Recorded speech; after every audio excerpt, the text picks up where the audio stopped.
And we're back to learning Gimp, and this time I'm going to show you how to create a blinds effect for photos. For my last video I've used the developer version and it has a filter for it, but the regular version doesn't have that. So I've downloaded this version and it's the latest, at least up to this point.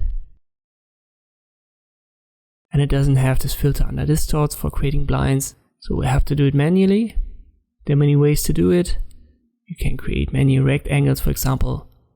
But the easiest way is to actually search for a black and white stripe image online.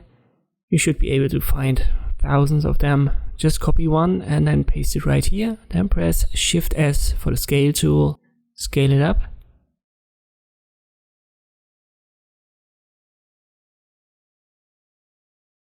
Make sure that it's on top of your image. It should by default. And then change the blending mode right here to screen. And that's already it. When you want to reposition it, it's a good idea to use these guides. Don't put them outside of your canvas or they're going to vanish. Put them a little bit to the inside, right here. And on the right hand side as well.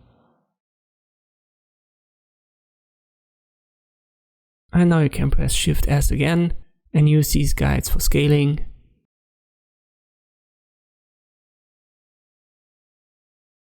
So it's a little bit of a guideline that's going to help you. I may have to make that a little bit bigger once more. So once again, Shift S. But that's the process that I would be using. It's the quickest way to do it. As I've said, just search via Google or whatever search engine you use for black and white stripes, and then change the blending mode of it to screen after you've scaled it up. And that's how you can create this blinds effect in basically any Gimp version. If there are more questions, let me know. I hope this video was helpful. Thank you for watching and I'll see you next time.